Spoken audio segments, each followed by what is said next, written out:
नमस्कार दोस्तों, स्वागत है आपका श्री स्टेनोग्राफी टेलीग्राम और यूट्यूब चैनल पर। 100 शब्द प्रति मिनट की गति से डिक्टेशन स्टार्ट करेंगे। यह डिक्टेशन 110 और 120 शब्द प्रति मिनट की गति से मौजूद है। लिंक डिस्क्रिप्शन में है। स्टार्ट होगा ठीक 3 सेकंड बाद। Yes, ready, start. प्रकृति की अपनी गति होती है और उसी के मुताबिक उसकी गतिविधियां भी सामने आती है। मुश्किल तब आती है जब किसी प्राकृतिक उथल पुथल से जान माल का व्यापक नुकसान होता है।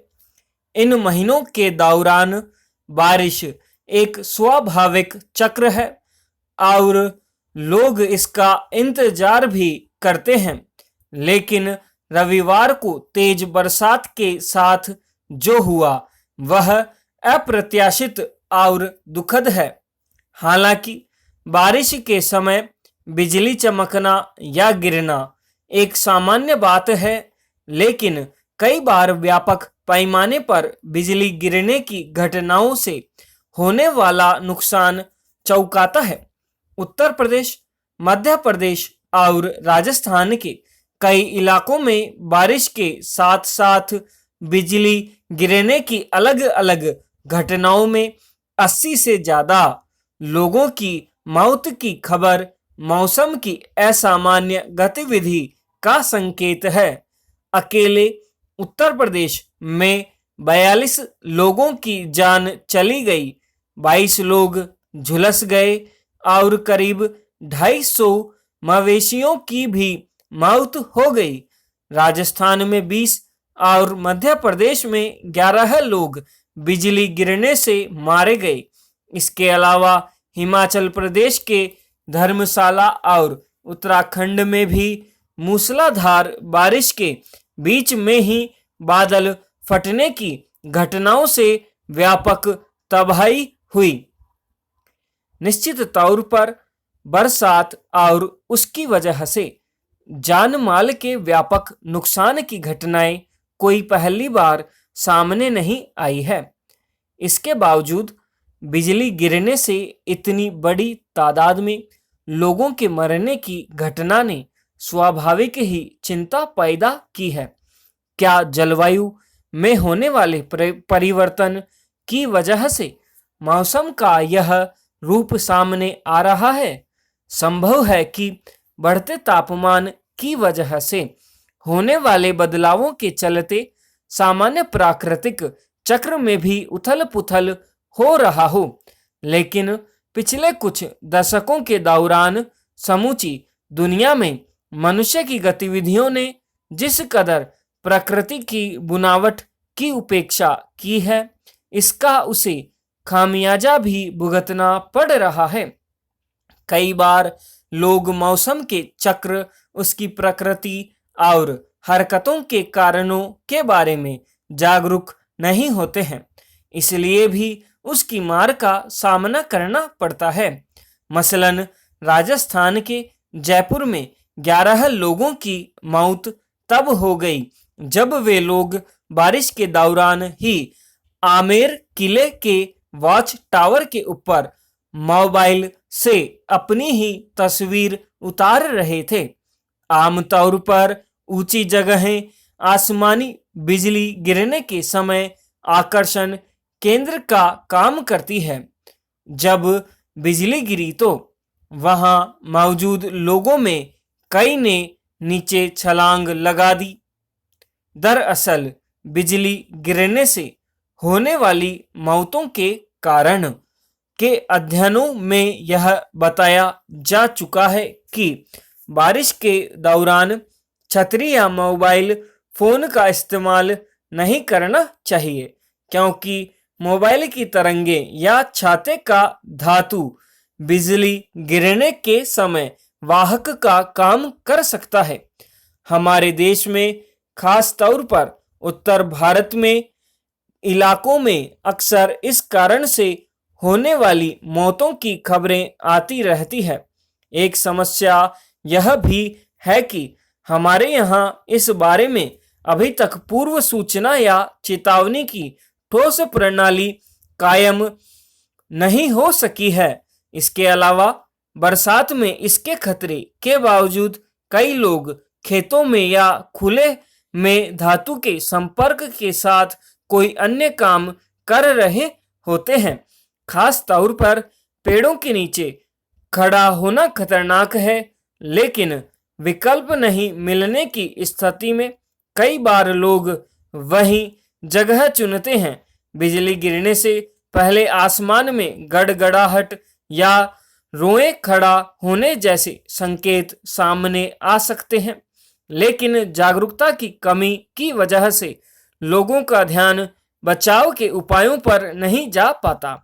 जाहिर है, बारिश के दौरान बिजली गिरना एक प्राकृतिक घटना है, लेकिन इससे बचाव के रास्ते अपनाकर नुकसान को कम जरूर किया जा सकता है। अफगानिस्तान के बदतर होते हालात भारत के लिए गंभीर चिंता का विषय बन गए हैं। भारत ने कंधार स्थित अपने वाणिज्य दूतावास से सभी भारतीय राजनयिकों और कर्मचारियों को वापस बुला लिया है। मजबूरी में उठाया गया यह कदम इस बात का प्रमाण है कि अफगानिस्तान में भारत असुरक्षित महसूस कर रहा है। हालांकि पिछले हफ्ते ही भारत ने कहा था कि कंधार और मजार-ए-शरीफ में मिशन बंद नहीं किए जाएंगे। कहने को कंधार में वाणिज्य दूतावास का दफ्तर औपचारिक तौर पर खुला है और स्थानीय अफगानी कर्मचारी काम कर रहे हैं, लेकिन कंधार अब तालिबान के कब्जे में है। ऐसे में दूतावास के कर्मचारी तालिबान की मानेंगे या भारत की, यह सोचने की बात है। पिछले हफ्ते तुर्की ने भी बाल्ख प्रांत में अपना वाणिज्य दूतावास बंद कर दिया था। चीन ने भी अफगानिस्तान में काम करने वाले अपने नागरिकों को निकालना शुरू कर दिया है। दूसरे देश भी इसी तरह का कदम उठाने जा रहे हैं। ये स्थितियां अफगानिस्तान की आने वाले दिनों की तस्वीर बताने के लिए काफी है। अफगानिस्तान में भयानक हिंसा और राजनीतिक अस्थिरता का दौर लौट आया है। सत्ता पर कब्जे के लिए पिछले कई दिनों से तालिबान लड़ाकों और अफगान सेना के बीच लड़ाई चल रही है। तालिबान ने देश के 85% हिस्से पर कब्जा का दावा किया है। तालिबान लड़ाके जिस ताकत से हमले कर रहे हैं, उससे अफगान सैनिकों के हौसले पस्त पड़ गए हैं। बड़ी संख्या में अफगान सैनिक या तो तजाकिस्तान भाग गए हैं या फिर तालिबान की फौज में शामिल हो रहे हैं।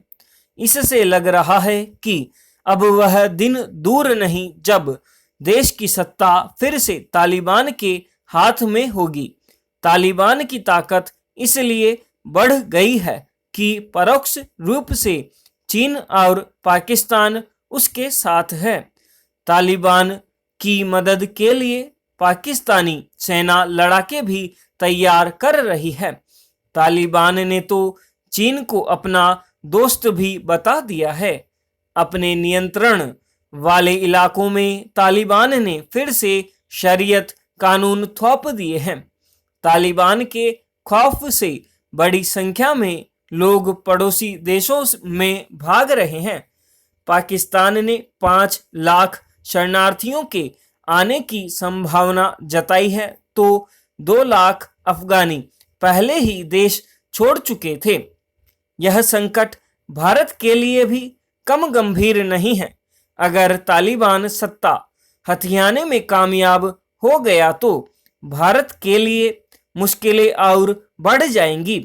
भारत के समक्ष धर्म संकट यह खड़ा हो रहा है कि अफगानिस्तान की निर्वासित सरकार का समर्थन करें या तालिबान के साथ हाथ मिलाने की कूटनीति पर कदम बढ़ाए, इस हकीकत से इनकार नहीं किया जा सकता है कि बिना तालिबान का समर्थन किए अफगानिस्तान में किसी का भी टिक पाना संभव नहीं है।